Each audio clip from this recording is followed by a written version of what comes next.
Hey guys, thanks for clicking on my video. I am going to be recreating this look that I did on several of my clients this past weekend. I did makeup on several bridesmaids and it was all the same look. I did a couple of tweaks here and there just depending on their eye shape and their skin tone, but this is pretty much the look that it was. Very beautiful, it was very, very flattering on almost everybody. Well, it was flattering on everybody that I did for sure. And I'll kind of plug in some pictures here and there so you guys can see what it looked like and how it came out on everybody. I got a couple of requests asking me if I could recreate this. And I was like, oh, I never even thought to do that. So this is what I'm doing today. I hope you guys enjoy it and I hope you guys try it out for yourselves. I'm using my eye primer from MAC. This one's a clear primer, so if you have pigmented eyes, you might want to go with something like the Too Faced, no, not Too Faced, it's the Benefit primer. It has a little bit of a pigment and it almost like conceals the eyes. The main palette that I'm using for this tutorial is the Viseart palette. For now, I'm going just to take this one. It's like a skin tone for me. It's a little bit light, and just brush it all over my lids.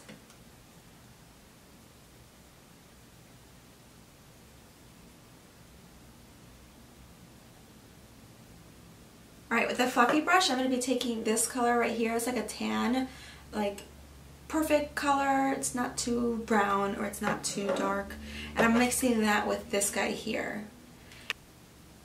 And I'm kind of focusing it on the outer edge because this look is very smoky and it's all matte, so it's important that it stays out here. Alright, now I'm going to keep going darker and darker, so I'm going to be taking this brown, and then I'm going to be taking this dark brown, and then the black.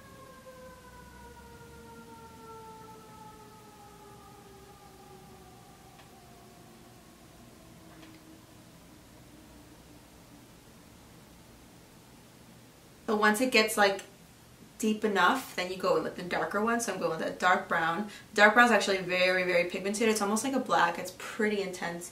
So, but I'm also brushing it against the lash line like a V. Do you remember like old school makeup where pretty much you just have to do a V? The V. That's what I'm trying to do. I usually don't recreate my clients' looks because I just always find that like it never looks the same on me because I'm not the one doing it on.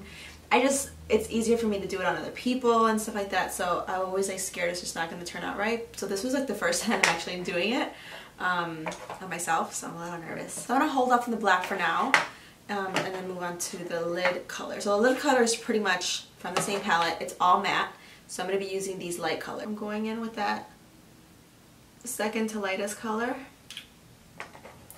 I have my blending brush on hand, and then I'm going to kind of just brush down just to make sure it's not too light.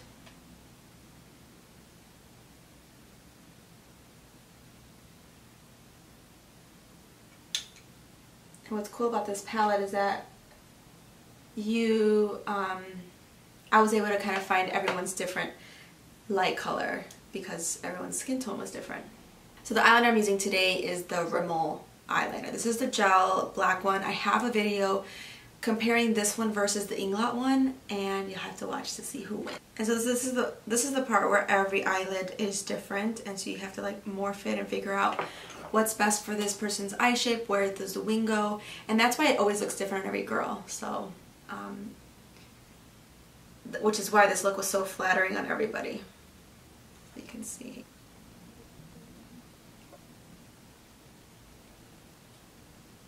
Whoa, that wing is really bad. Oh my god, I'm not good at this on my own self. At all. Okay, I did it. That was really hard and scary. If I'm putting on lashes, I never really stress too much with the eyeliner. At least on myself. On other people, I can take my time and really perfect it and have their, you know, I'm on their face. But if I'm doing it on myself, I try not to stress too much because I'm going to put lashes, and the lashes will disguise the line. Let's move on from the eyeliner because I'm getting a little frustrated. I'm going to go with a smaller brush. So I'm going to go in with the black, and then I'm mixing it with the brown just so it's not super black. And now I'm blending it in towards the eyeliner and then moving upwards. On my face, it's a sad day when you have to go a shade lighter with your foundation. I'm mixing these two though. So these are the Pro GLow in 209 and 208. 208 is like it's not yellow, but it's not pink. It's like neutral, which I wish it was just a little bit orangey. For my primer, I'm going to be using my Gellar Spackle. I'm just trying to get through it, and I haven't gotten through it because I haven't been wearing a lot of makeup lately. Okay, now I'm mixing those two colors, and I'm going to place that on my beauty blender. I usually use a e.l.f. buffing brush, but I thought it would be kind of fun to try it with the beauty blender today, which is what I normally use on my clients, or airbrush, depending on their skin type. Guys, I love the Pro GLow foundation so much. It's definitely not something I would wear like to a wedding. Like if I was a guest at a wedding or anything like that, I would definitely wear the Pro Matte. But for every day, it looks so perfect like the Pro Matte, but it feels so much better. For my concealer, I'm using the Pro GLow Prolongwear Concealer by MAC. This was in the color NC35. I haven't used this in a while because I felt like I was a little too light or too dark for it, but now that my, sun color is wearing away, I think it's okay to use now. So the thing I like about this concealer is that it definitely conceals. It's very long lasting. But the other thing that I like about it is like it disguises pores here. It has some kind of technology in it where it literally will fill in those pores. It kind of sounds bad, but I'm okay with it. I'm using the Mercier powder underneath my eyes to set that area and make it really stay bright. And I'm using my sponge with that.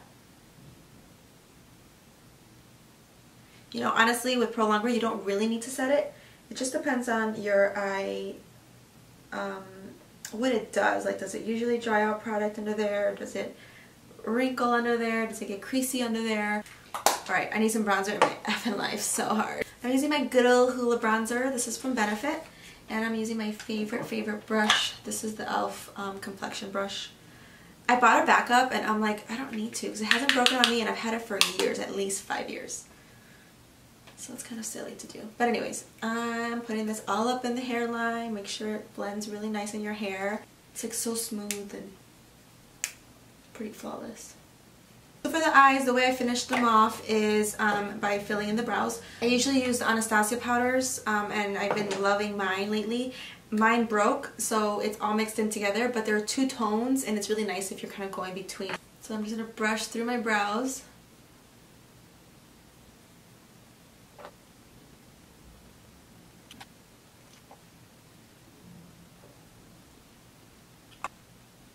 I just want to add a little bit more of the black against the lash wing and then go upwards because I'm kind of disguising it. On some of the girls it wasn't so disguised, it just depended on their eye shape, so that's why they all look a little bit different. For the bottom lash line, I'm using this, let me just put my mirror down. I'm using this brown, it's like more of a neutral brown, and then some of the dark brown. I'm going to run that all along the first brown. Like the more orangey brown all along the under lash line. Dark brown and keeping it only on the outer edge. Right now for my lashes, I'm using the Demi Wispies. There are a billion kind of versions of this. You can get some at the beauty supply store. They're literally all the same, I promise you. These are from Kiss. These are the 11s. But to be honest, like any kind of like Demi Wispies that say that look the same. So I'm going to do my lashes and I'll be right back. Okay, my lashes are on and these guys are, they're amazing. Being that I want this a little bit more cut, I'm going to use a different bronzer, as if there wasn't enough. This is a matte bronzer in Deep. Yeah, that's right. So I'm going to take a little bit of this one and kind of go against that area. And this is the duo like fiber type of brush that I like to use on very gently on my nose. God, these are so pretty. I'll put a little bit more mascara on the bottom lashes, which I already did. I'm using the Loreal VOlumunous Black. Okay, so for the cheeks, I'm just going to be using this blush right here. This is, I think it's called Pumpkin Spice. I don't know, it was a La Femme blush and I covered it a while ago with a magnet, but I think it's Pumpkin Spice. For my highlighter, I want to use this guy. This is Global Glow by MAC. It's a really, really great mineralized skin finish. I mean, it has a little bit of like peachy pink in it, but it's very slight, and it's perfect for like all year round, really.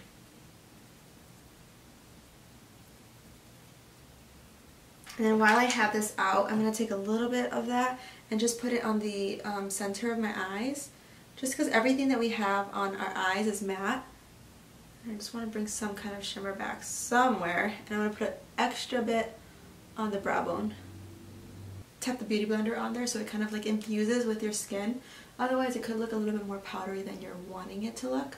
And for the lips, that was also something that was very personalized because every girl has a different lip color, different skin tone, and it wouldn't make sense to use the same lip color in everybody. But a kind of theme that I was going with was this color. It's very similar to MAC Taupe. And there's an awesome dupe from Milani. It's called Matte Beauty 69, which makes me laugh every time, but it makes me remember what color it is. I actually found a color even cheaper than that, a lipstick even cheaper than that, and it's from Wet n Wild, and it literally is like the same type of tannish goodness nude. Awesome. And it's called 913C Sandstorm. It's amazing, and I love these textures too. If you want to go a little bit extra, if you have the kind of eyes where when you curl them, a little bit of that skin shows. Sometimes it happens to me, not always, but right now it's happening. So if you have that issue, just take an eyeliner pencil and get the waterline, the top waterline, which I'm going to do now because it's kind of bothering me. Oh, and the one that I use is by NYX. It's the Très Jolie something. That's all for my tutorial. First of all, thank you guys so much for requesting this look. I didn't even think about recreating it, but it was actually really, really fun to do, and it kind of got me thinking maybe I should do that more often. Let me know if you recreate this, if you try this out, or if this suits your eye shape or not. I'd love to see any recreations, so make sure you tag me on Instagram at SusieMoralesMUA. Alright, I'll see you guys in my next video. Bye!